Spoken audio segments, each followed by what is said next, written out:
चिन्नी और चमकी, रोशनी और दोस्ती की कहानी। एक गहरी रात थी। जंगल में हर तरफ खामोशी छाई हुई थी।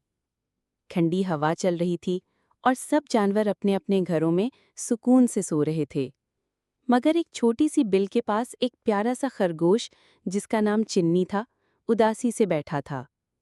उसका छोटा सा घर, जो जमीन के अंदर था, ज्यादा बारिश की वजह से भर गया था।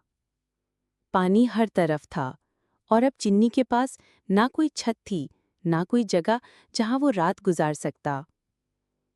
चिन्नी ने अपने कान झुका दिए। आंखों में आंसू थे। वो बिल्कुल अकेला था। तभी एक हल्की सी रोशनी उसके आसपास चमकने लगी। पहले तो चिन्नी घबराया, लेकिन फिर उसने देखा एक छोटी सी जुगनू, रोशन सी, हवा में मंडला रही थी। तुम उदास लग रहे हो, जुगनू ने प्यार से कहा। चिन्नी ने धीमे लहजे में कहा, बारिश ने मेरा घर ले लिया और अब मैं अकेला हूँ। जुगनू ने मुस्कुराकर जवाब दिया, अकेला?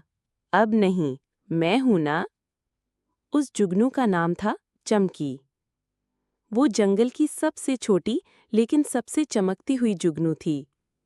लोग उसे छोटी समझ के कभी कुछ खास नहीं समझते थे, मगर चमकी के पास एक दिल था, रोशनी से भरा हुआ। चमकी ने कहा, चलो मेरे साथ, मैं तुम्हें एक नई जगह दिखाती हूँ। चिन्नी ने अपने आंसू पोंछे और चमकी की रोशनी के पीछे पीछे चल दिया। जंगल अंधेरा था, लेकिन चमकी की चमक उस रात में उम्मीद बनकर रोशन थी। वो दोनों चल के एक पुराने दरख्त के पास पहुंचे। दरख्त खोखला था, अंदर नरम पत्तों का फर्श था और ऊपर से पानी भी नहीं गिरता था। चमकी ने कहा, ये लो तुम्हारा नया घर। चिन्नी ने हैरानी से कहा, लेकिन तुम कहाँ जाओगी? चमकी ने हंसी के साथ जवाब दिया, मैं हर रात रोशनी फैलाती हूँ, मगर आज मुझे एक दोस्त मिल गया है। अब मैं यहीं रहूंगी, तुम्हारे साथ। उस रात चिन्नी ने पहली बार खुशी से नींद ली। अंदर चमकी की रोशनी चांदनी की तरह चमक रही थी। तब से चमकी और चिन्नी हर रात जंगल में निकलते हैं।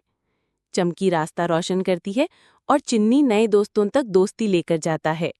सबक: कभी-कभी सबसे छोटी रोशनी अंधेरे में सबसे बड़ा फर्क लाती है, और एक छोटी सी दोस्ती पूरी जिंदगी रोशन कर सकती है।